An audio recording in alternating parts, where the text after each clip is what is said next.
Fala galera, hoje nós vamos falar sobre o IoT, ou a Internet das Coisas na agricultura. Meu nome é professor Rafael Sarante e aqui nós vamos falar muito sobre agricultura de precisão.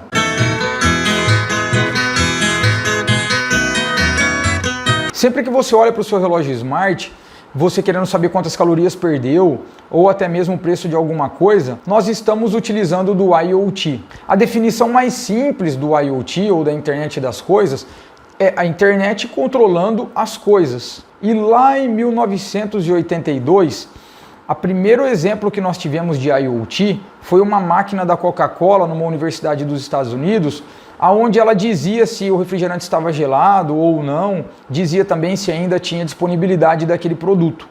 Em 1999, no Instituto de Tecnologia de Massachusetts, foi desenvolvida uma tecnologia para etiquetar os produtos e dali saber a quantidade que tinha de estoque de cada produto, se estava diminuindo a quantidade em estoque, para poder disponibilizar aquele produto na hora certa. Então eles utilizavam uma etiqueta com QR Code e as máquinas escaneavam aquilo e conseguia passar as informações em tempo real e também uma planilha de controle.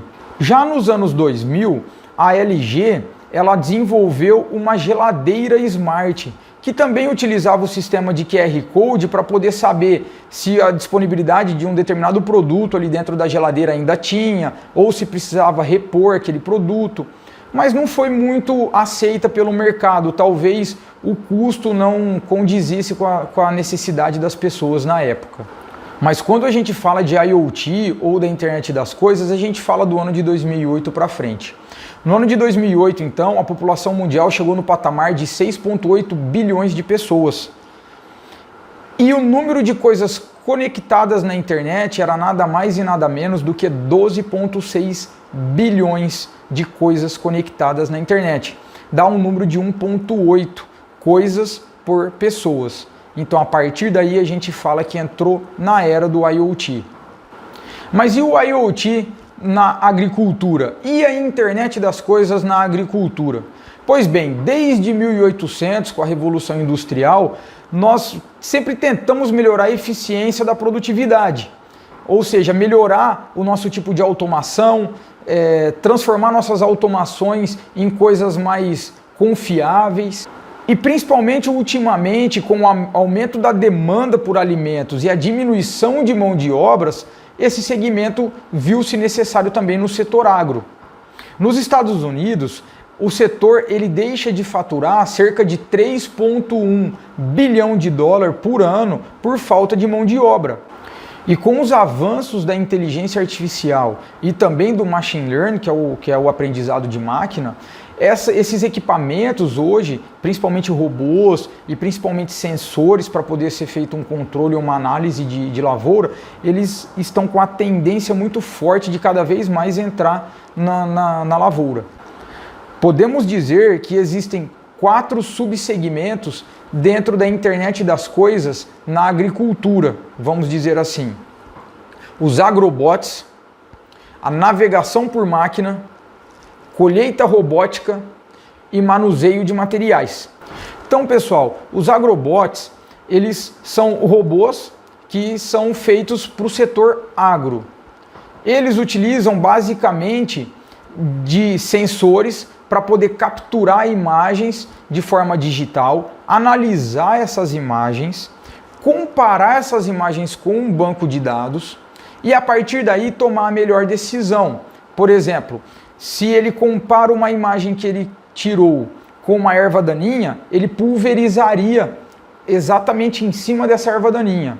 Ou até poderia ser feita a retirada mecânica das coisas. Já existem agrobots especializados em retirada mecânica de ervas daninhas, de frutas que não são adequadas para comercialização, entre outros atributos. Vamos pensar no benefício dos agrobots para o meio ambiente e também para o custo de produção. A gente sabe que hoje em dia utiliza-se cerca de 25 bilhões de libras com a pulverização de pesticidas nas lavouras. Isso encarece a produção, ou seja, o alimento chega mais caro na nossa mesa, fica caro para o próprio produtor, diminuindo seus lucros, e também a gente gera um grande impacto para o meio ambiente.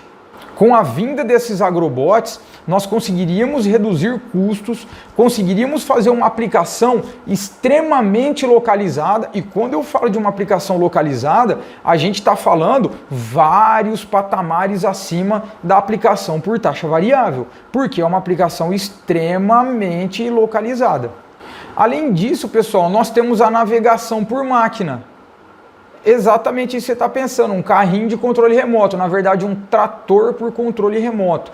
Dentro do conforto da residência da pessoa, ela conseguiria manusear esse equipamento, esse implemento, porque hoje nós temos GPS que são altamente precisos. Nós temos sensores espalhados na lavoura que a gente consegue ter visões em tempo real. Hoje também nós instalaríamos sensores nesses implementos agrícolas e eles nos ajudariam a tomar a decisão. Por exemplo, se eu estivesse subsolando minha área com um controle remoto, então meu trator ligado num controle remoto, eu subsolando minha área, esse sensor ele poderia me dizer se eu preciso subsolar com 15 centímetros, opa, nesse determinado local vamos subsolar com 20 centímetros aqui, e aí ele tomaria essa decisão nos auxiliando. Além disso, nós temos também a evolução do machine learning. O aprendizado de máquina hoje ele está evoluindo de forma muito rápida.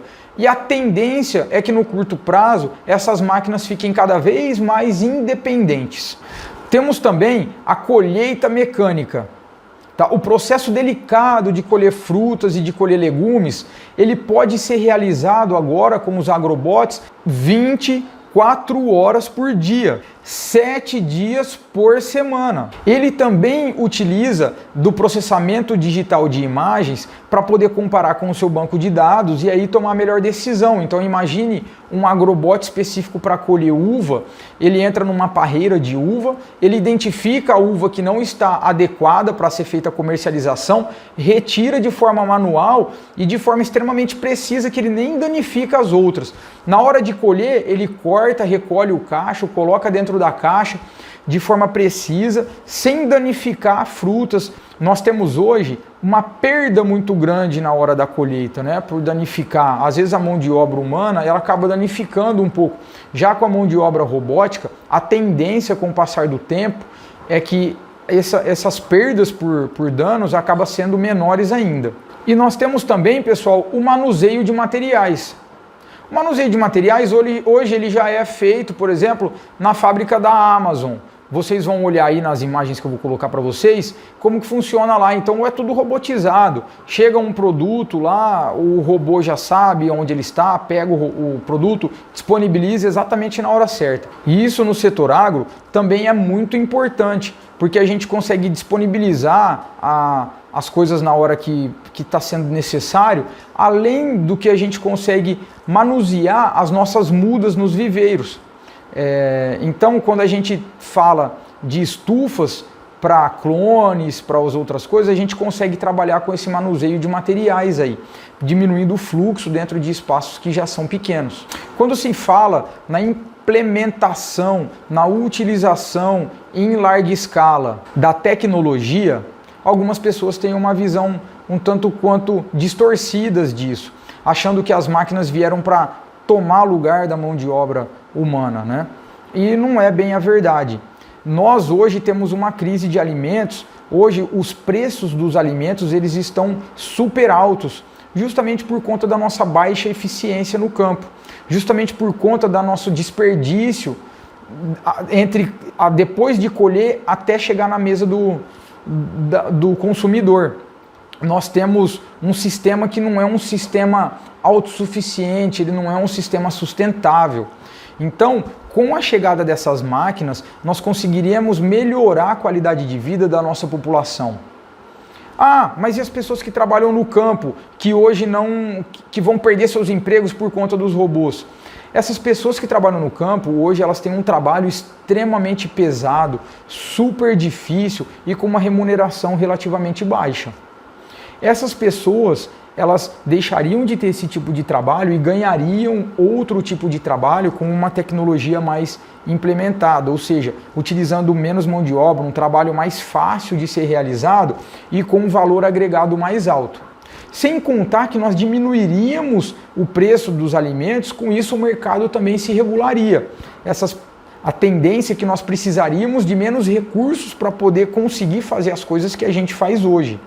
Eu vejo a chegada da tecnologia, principalmente da tecnologia no campo, com muito bons olhos. Eu vejo a chegada da tecnologia, da robotização agrícola, como uma saída que a gente tem para acabar com esse tipo de mão de obra que é extremamente difícil ser feito esse trabalho, a remuneração é muito baixa. Acabando com esse tipo de mão de obra, essas pessoas elas vão se recolocar no mercado de trabalho com outras coisas, porque nós vamos ter um preço dos alimentos mais baixo, consequentemente nós vamos ter consumo de outras coisas que hoje não são consumidas num volume maior, então a gente conseguiria gerar emprego com outro tipo de mão de obra, uma mão de obra com um trabalho muito mais condizente com o trabalho humano. Né? Hoje nós estamos no limite de produtividade com a mão de obra humana. Exigir mais do que a gente já exige dos nossos produtores rurais, dos nossos trabalhadores rurais, seria até desumano. A chegada desses robôs, a gente conseguiria aumentar em muito a produção de alimentos. Aumentando a produção de alimentos, reduz o preço dos alimentos. Reduzindo o preço do alimento, sobra mais dinheiro para a população. Sobrando mais dinheiro para a população tende a gastar em outro setor. Gastando em outro setor, aumenta os empregos nesse outro setor. Entendeu como o cara saiu daqui e veio para cá? Tá bom, pessoal? Então, acho que a tecnologia, principalmente no campo, é uma saída muito importante para a gente conseguir resolver esses problemas de desigualdade, mas principalmente esse trabalho degradante que é super difícil de ser feito lá no campo. Galera, agora eu gostaria de agradecer imensamente o carinho e também a dedicação que a gente está tendo de algumas pessoas aí com os nossos canais, né? Hoje, para quem não sabe, nós temos canais no Face, no Insta, no YouTube e nós temos um blog, tá? Todos eles é Professor Agrotech. Se você procurar lá como Professor Agrotech, sem dúvida nenhuma você vai achar. Tá indo muito melhor do que a gente imaginava, tem só 2 semanas e tá super legal mesmo. Gostaria de pedir para vocês agora, por favor, que curtam nossos vídeos, mas principalmente que comentem lá embaixo qualquer coisa, seja uma sugestão para o próximo vídeo, seja alguma dica, alguma crítica, tá bom?